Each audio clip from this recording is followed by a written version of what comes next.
बहुत ध्यान से सुनना महाराज। सोमवार की प्रदोष पड़ती है तो शंकर भगवान कैलाश पर निवास करते हैं। मंगलवार की प्रदोष पड़ती है तो शिव काशी में निवास करते हैं।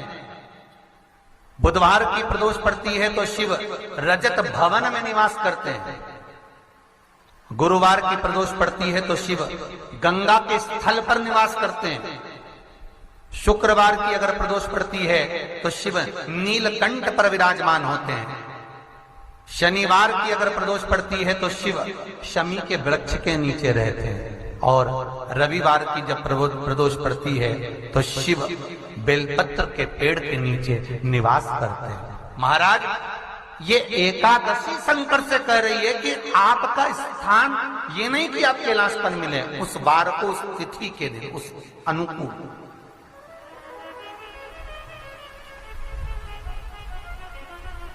हमारे यहां कहते हैं सोमवार की जो प्रदोष पड़ती है वो इच्छा पूर्ति करती है। मंगलवार की प्रदोष रोग से मुक्ति देती है। बुधवार की प्रदोष कामना की पूर्ति करती है। गुरुवार की प्रदोष शत्रुओं का नाश करती है। शुक्रवार की प्रदोष सुख और शांति देती है। शनिवार की प्रदोष संतान का सुख देती है। और रविवार की प्रदोष जो काम दुनिया में कोई नहीं कर सकता वो अचूक फल की प्राप्ति रविवार की प्रदोष करा देती है। महाराज ऐसी प्रदोषों का नियम वर्णन किया चाहिए। भगवान कहते ठीक है तू थोड़ी देर खड़ी हो। एकादशी सम्मुख खड़ी हुई। पार्वती जी ने जिस अंगुष्ठ का जल पीने के लिए लिया था हाथ में, बस पीने ही वाली थी, शंकर भगवान ने वही हाथ में जल लेकर एकादशी के हाथ में उसको देकर कहा ले, ये मेरे द्वारा निर्मित एक व्रत है जिसे त्रयोदशी के दिन तूने मांगा है, मैं तुझे देता हूँ। आज इस व्रत का फल मैं तुझे प्रदान करता हूँ। अब तू जिस जीवात्मा को लेकर जाएगी उसका पाप प्रबल नहीं होगा। किसी स्त्री, पुरुष, बालक, बुजुर्ग जो भी होगा जिसने प्रदोष का व्रत करा होगा वो जीवात्मा को तू किसी फल की कामना से नहीं स्वतः ही लेकर चली जाए। उसमें कोई कामना नहीं है। बन सके जीवन में 11 प्रदोष या 26 प्रदोष करने के बाद आप उसका उद्यापन कर कर विराम भी दे सकते। पर जीवन में एक बार प्रदोष का व्रत मौका मिले, जिस कामना से जिस दिन का भाव आपके मन में आए कि मुझे रोग से मुक्ति पाना है तो ये प्रदोष मुझे करना है, मैं रोग मुक्ति के लिए हम जो भी आपके मन में आ रहा है, संतान प्राप्ति के लिए शनिचरी प्रदोष आप उसका स्मरण करें।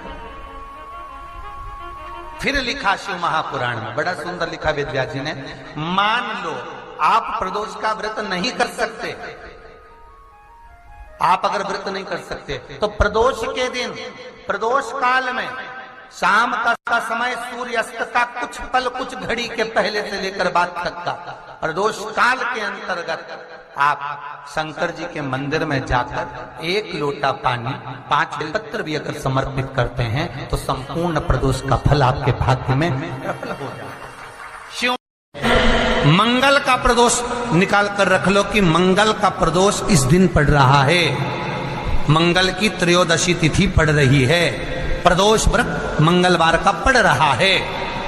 और जिन लड़का लड़की को मंगल होते हैं, जिन कन्या और वर को मंगल होते हैं, केवल शंकर भगवान के मंदिर में जाकर चौमुखी दिया, 4 बत्ती का दिया आटे का, उसमें घी डालकर लड़की शंकर भगवान के मंदिर में मात्र 7 बार शंकर पे से उतार कर 3 बार स्वतः उतार कर शिव के मंदिर में रख देती है। उसका मंगल आड़े आता ही नहीं है, मंगल नहीं आता सामने।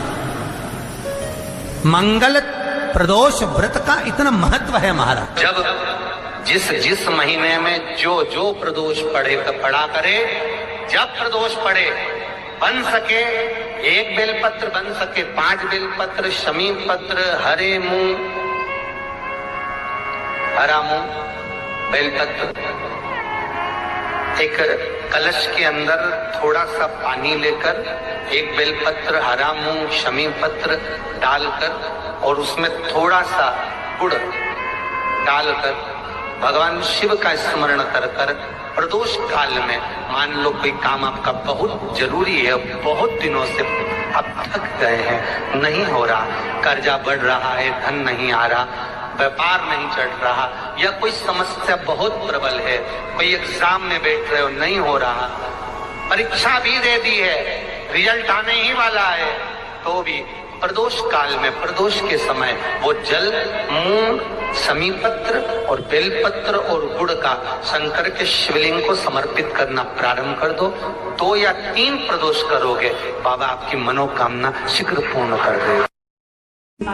शंकर भगवान पर चढ़े हुए जल जब नीचे की ओर आता है, जिस जगह पर जल गिरता है उस जगह पर मात्र एक दुर्वा प्रदोष के दिन अपनी कामना कर इस शरीर के सुख के लिए शंकर भगवान के जल गिरने वाले स्थान के पास में अवधूतेश्वर महादेव के नाम से रख दी जाती है, तो जिंदगी में कभी बड़ी बीमारी नहीं आती। उसी तरह जिससे रोग को समाप्त करने के लिए दुर्वा का प्रयोग किया जाए।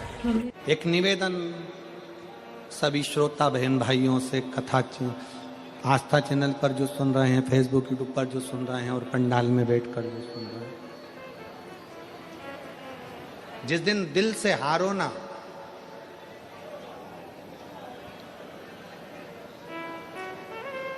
थोड़ी तकलीफों में अगर घिर जाओ, तकलीफें आ जाए, कष्ट आ जाए, तकलीफें जिस दिन तुम्हारे भीतर बहुत ज्यादा मात्रा में आ जाए, उस दिन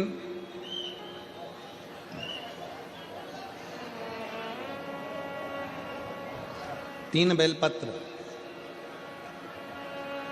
एक बेलपत्र में पीला चंदन, बीच वाली पत्ती। जिस दिन तुम्हें लगे कि मैं बहुत दुखी चल रही हूं और मेरा काम हो ही नहीं रहा, बहुत तकलीफ की जिंदगी चल रही है, कोई हाथ पकड़ने वाला नहीं है, कोई संभालने वाला नहीं है और बहुत तकलीफ हो रही है, बहुत तकलीफ।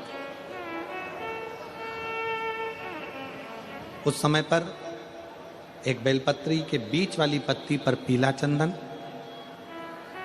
दूसरी पत्ती पर लाल चंदन और तीसरी पत्ती पर 11 चावल गीले, पानी में उसको थोड़ा सा भिगो लें या धो लें, 11 चावल गीले शिव जी की उस पत्ती पर रखें।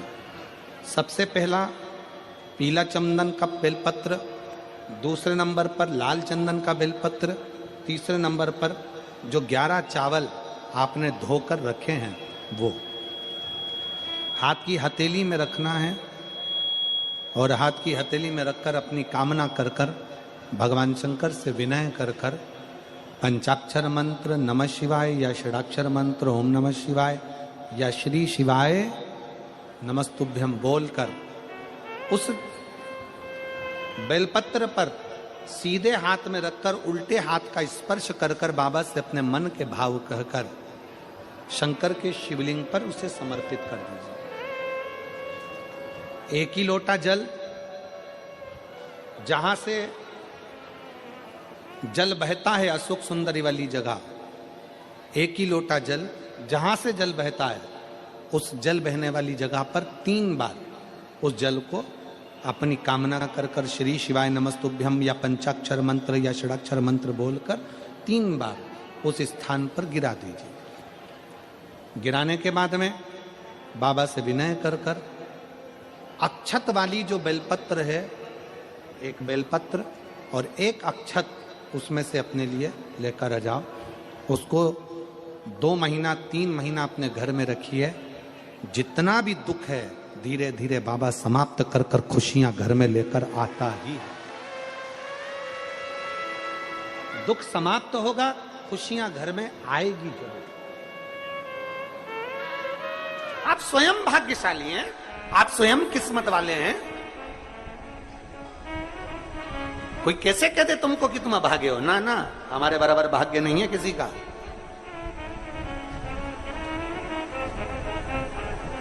तुम्हारी ग्रह खराब है,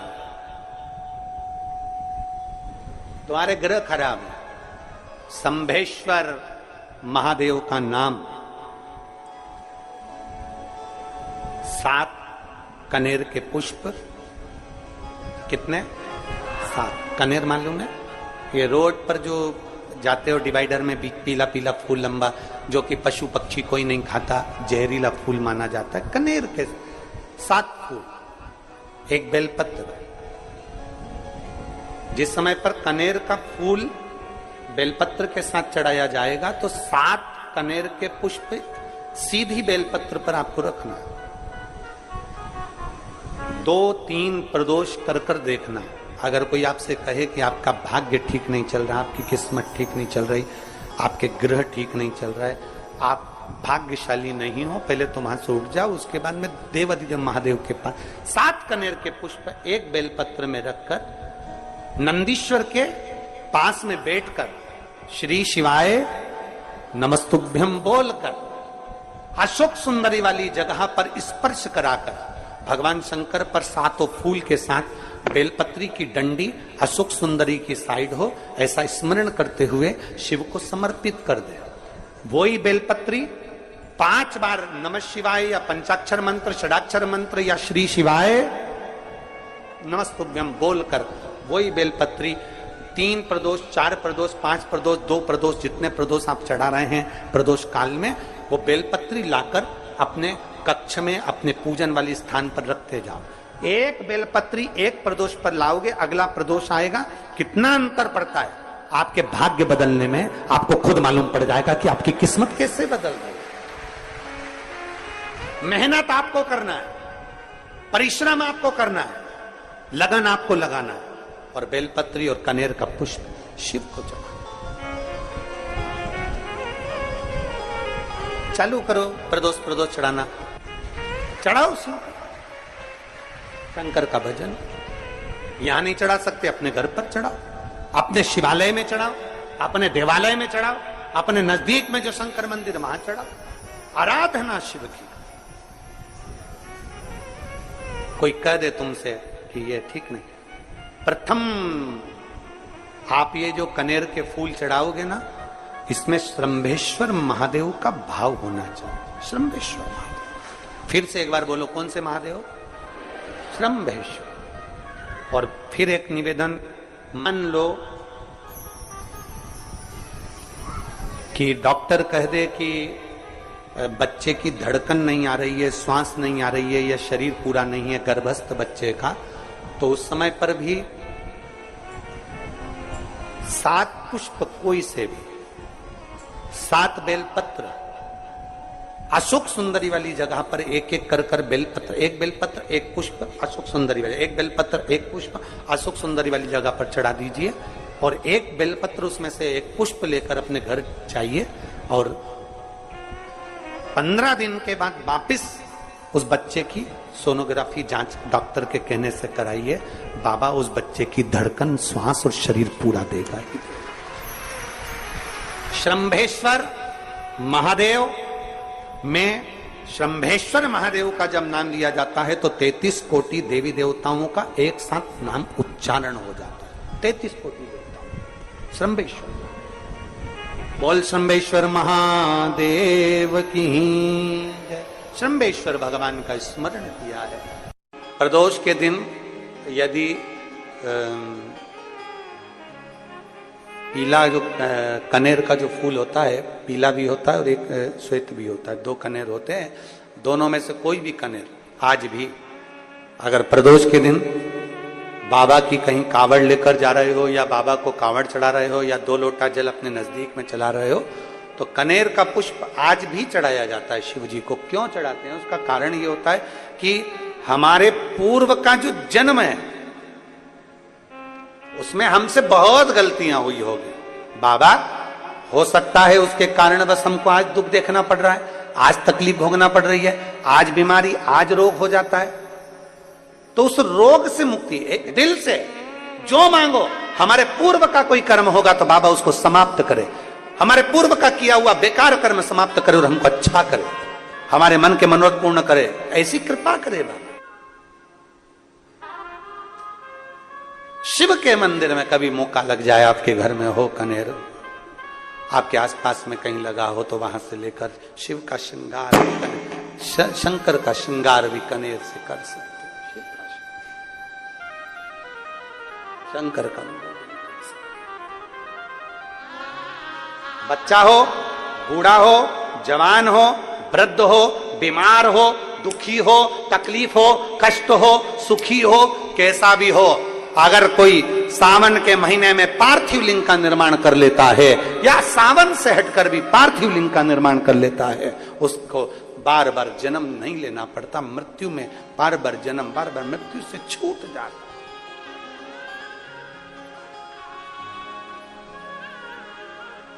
जन्म और मृत्यु के प्रपंच से छूट गया।